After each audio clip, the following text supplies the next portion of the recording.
Sigmund Freud, considerado el padre del psicoanálisis, fue un médico neurólogo austriaco de origen judío que nació en Freiberg, en la antigua Moravia, hoy Pribor, Checoslovaquia, el 6 de mayo de 1856 y murió el 23 de septiembre de 1939 en Londres, Inglaterra.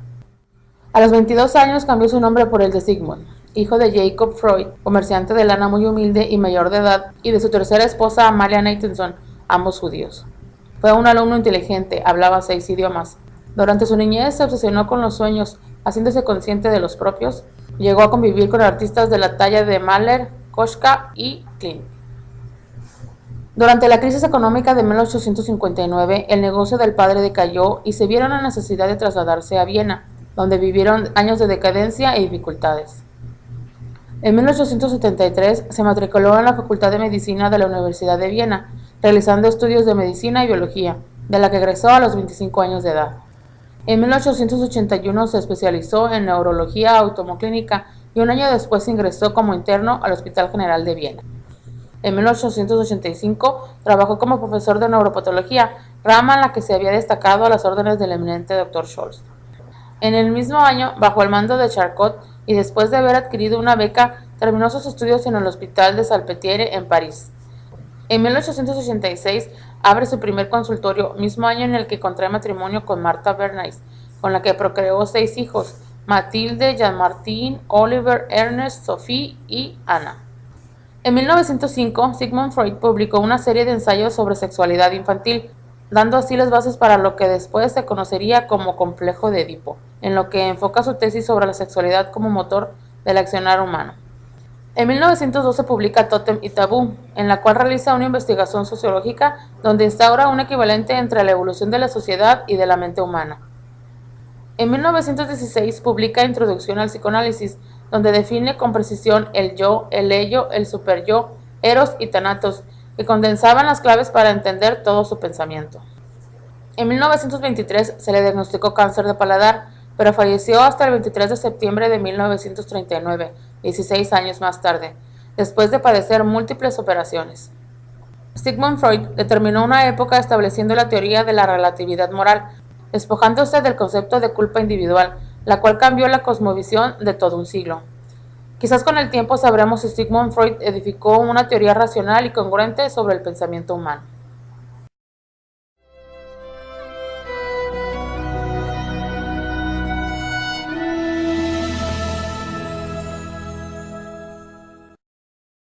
La personalidad es un constructo hipotético de gran complejidad al que se le han dado diversas interpretaciones. Una de ellas indica que es la estructura psíquica de cada individuo, la forma como se revela por su modo de pensar, actuar y expresarse. Los rasgos de personalidad son aspectos prominentes que se manifiestan en una amplia gama de contextos sociales y personales importantes. Los rasgos de personalidad solo constituyen un trastorno de personalidad cuando son inflexibles y desadaptativos y provocan malestar subjetivo o déficit funcional significativo. El concepto de personalidad sirve para explicar la razón por la que determinados tipos de comportamiento de las personas son tan constantes ante diversas y variadas situaciones y tiempos. Además, de que analiza las diferencias de conducta y respuesta de individuos que se encuentran en situaciones con las mismas circunstancias. La personalidad designa un conjunto único de rasgos conductuales constantes. Un rasgo de la personalidad es una predisposición duradera a comportarse de cierto modo en varias situaciones. Freud dividió la personalidad en 3 componentes: ello, yo y superyo, y puntualiza que la conducta es el resultado de la interacción de los 3 componentes. El ello, o ir, es el componente primitivo e instintivo de la personalidad que opera siguiendo el principio del placer. Para Freud, se trata de un depósito de energía psíquica. Con eso quería decir que es el origen de los impulsos biológicos y donde la conducta humana obtiene su energía. Funciona bajo el principio del placer, que exige gratificar inmediatamente sus impulsos y realiza el pensamiento de procesos primarios, es decir, lo que es primitivo, ilógico, irracional y orientado a la fantasía. El yo, o ego, es el componente que toma decisiones y que se rige por el principio de la realidad. Es el balance entre los impulsos biológicos que buscan una satisfacción inmediata y la influencia del ambiente. Al decidir cómo comportarse, toma en cuenta las normas sociales, de urbanidad, reglas y costumbres. El ego se guía por el principio de realidad, el cual procura posponer la gratificación de los impulsos del ir o ello hasta encontrar las vías y situaciones adecuadas. En otras palabras, para evitar problemas hace lo posible por controlar los deseos desenfrenados del ello. Así pues, se porta bien con tal de evitar problemas con la sociedad y sus representantes. Por ejemplo, el castigo por parte de los padres de familia o los profesores. También intenta alcanzar metas a largo plazo que en ocasiones requieren posponer la gratificación. A diferencia del yo que se ocupa de las realidades prácticas, el superyo o superego es el componente moral de la personalidad que incorpora las reglas sociales respecto a lo que es bueno y malo. A lo largo de la vida, pero sobre todo durante la niñez, el individuo adquiere el código moral y de valores que definirá sus actitudes y motivaciones subsiguientes. El superyo surge del yo de los 3 a los 5 años de edad, y es la instancia que va a vigilar y ratificar los instintos y experiencias del sujeto, y además promoverá la represión de los contenidos psíquicos inaceptables, como son los deseos, pensamientos, percepciones y demás. En algunas personas el superyo impone exigencias excesivas en busca de la perfección moral. Estas personas se ven abrumadas por un intenso sentido de culpabilidad. Según Freud, el ello, el yo y el superyo se distribuyen de modo distinto en los 3 niveles de la conciencia.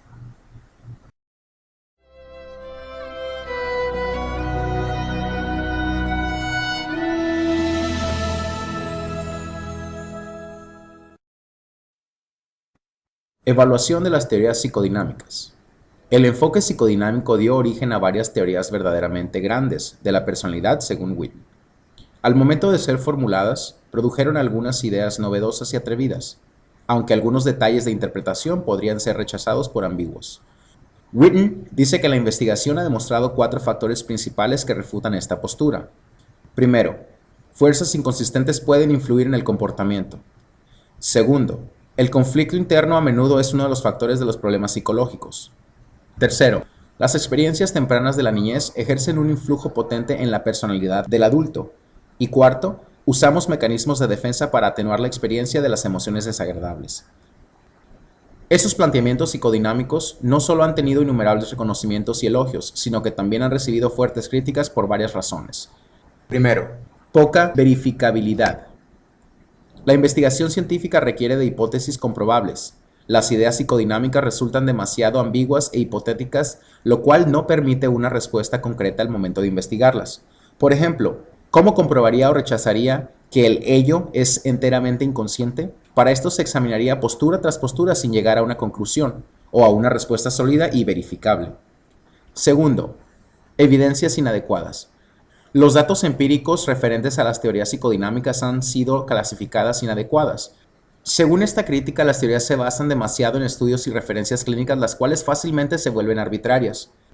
Al momento de reexaminar el trabajo clínico de Freud, se han encontrado indicios de distorsión en las historias y realidades de sus pacientes. Esto es con el fin de poder anexarlos a su teoría. Se dice que la evidencia acumulada a lo largo de estos estudios ofrece poco apoyo a muchas de las hipótesis centrales. Tercero, sexismo. En este aspecto existen muchos críticos que afirman que las teorías psicodinámicas se caracterizan por tener un prejuicio sexista en contra de las mujeres. Según el autor, Freud pensaba que las mujeres tenían envidia del pene y eso las hacía sentirse inferiores al hombre. También que tendían a adquirir un superyo más débil y que estaban más propensas a las neurosis. Dicho prejuicio ha disminuido considerablemente en teorías psicodinámicas modernas. Sin embargo, el punto de vista del enfoque psicodinámico está centrado en el varón, esto de acuerdo con Whitman. Según el autor, es fácil ridiculizar a Freud por algunas de sus ideas que resultaron erróneas y su concepto del pene, pero no se debe descartar que tanto Freud, Jung y Adler empezaron a desarrollar sus teorías y propuestas hace más de un siglo y no se deben comparar con otros modelos más recientes.